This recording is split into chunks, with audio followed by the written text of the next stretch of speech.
கர்த்தர் நல்லவர். ஆமென். இந்த நாளிலும் சுவிசேஷத்துல இருந்து ஒரு பகுதி நம்ம எல்லாருக்கும் தெரிந்த பகுதி தான். பிசாசு அவன கிறிஸ்து கூட இடைப்பட்டு ஒரு வசனத்தை சொல்லுகிறான். இந்த கல்லுகள் அப்பங்களாகும்படி உன்னால முடியும்ல, அப்ப நீ அதை செய்ய அப்படின்ட்டு. இது பிசாசு கிறிஸ்துவானவரை சோதிக்கிற ஒரு சோதனையா இருக்கிறது. இப்படிதான் நம்மளுடைய வாழ்க்கையிலும் ஒரு சில கஷ்டங்கள் வரும் பொழுது பிசாசானவன் தேவனுடைய வார்த்தையை எடுத்து தான் நம்ம கிட்ட கொஸ்டின் பண்ணுவான். ஆனா அதுல உண்மைத்தன்மை நிறைந்து இருக்காது. பாதி உண்மை இருக்கும், பாதி பொய்யா தான் இருக்கும். அப்ப நம்ம வேதத்தை முழுமையா அறிந்து வைத்திருக்கணும். இந்த இடத்துல இயேசு சொல்லுகிறார், மனிதன் அப்பத்தினால் மாத்திரமல்ல தேவனுடைய வாயிலிருந்து வருகிற ஒவ்வொரு வார்த்தையினாலும் பிழைப்பான் அப்படின்னு சொல்லி அந்த நேரத்துல பிசாசு ஓடி போயிட்டான். இப்படிதான் நம்மளுடைய கஷ்ட நேரத்துல தேவனுடைய வார்த்தையே நம்மளை பிழைக்க செய்கிறதா இருக்கிறது.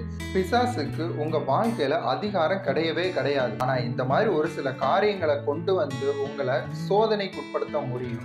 அந்த நேரம் அந்த சோதனையை நீங்க சாதனையா மாற்றணும் அப்படின்னு நினைச்சீங்கன்னா தேவனுடைய வார்த்தையை முழுமையா அறிந்து கொள்ளுங்க. இந்த மாதிரி பிசாசு உட்படுத்துற சோதனைக்கு நீங்க தப்பிக்க முடியும் அப்படின்னா தேவனுடைய வார்த்தை தான் உங்களை விடுவிக்க கூடியதா இருக்கிறதுங்க. பிசாசு உங்க வாழ்க்கையில கொண்டு வர காரியங்களை நீங்க பெருசா எடுத்துக்காதீங்க. அவன் ஒண்ணுமே இல்லாதான், அவன் தோற்று போனவன், அவன்கிட்ட அதிகாரமே கிடையாது, அவன் உங்களை ஒண்ணுமே செய்ய முடியாது. ஆனா உங்க மனசை குழப்பி விட முடியும். அந்த குழப்பத்திற்கு நீங்க இடம் கொடுக்க கூடாது. அப்படின்னா தேவனுடைய வார்த்தை உங்க மனதுல ஆழமா இருக்கணும். வார்த்தை தான் உங்களை வாழ்வடைய செய்யக்கூடியதா இருக்குது. தேவனுடைய வார்த்தையை முழுமையாக பற்றிக்கொள்ளுங்க. எந்த நேரத்துல எந்த வார்த்தை பதிலா இருக்கும் அப்படின்னு பாருங்க, அதை தியானிங்க. அந்த வார்த்தையை நீங்க எடுத்து சொல்லும் பொழுது பிசாசு உங்களை விட்டு ஓடி போகிறவனா தான் இருப்பான். இயேசுக்கும் பிசாசுக்கும் நடந்த கான்வர்சேஷன்ல ஒவ்வொரு நேரமும் பிசாசு வார்த்தையை தான் இயேசு கிட்ட சொல்றாரு. ஆனா இயேசுவுக்கு தெய்வீக வார்த்தையின் அனுபவம் இருந்ததுனால தெய்வீக வார்த்தையவே பிசாசுக்கு பதிலா சொன்னார். பிசாசு அந்த இடத்த விட்டு ஓடி போயிட்டான் அப்படின்னு தான் வேதம் சொல்லி இருக்கிறது. இது எல்லாமே நம்மளுடைய வாழ்க்கைக்கு எடுத்துக்காட்டா இருக்குது.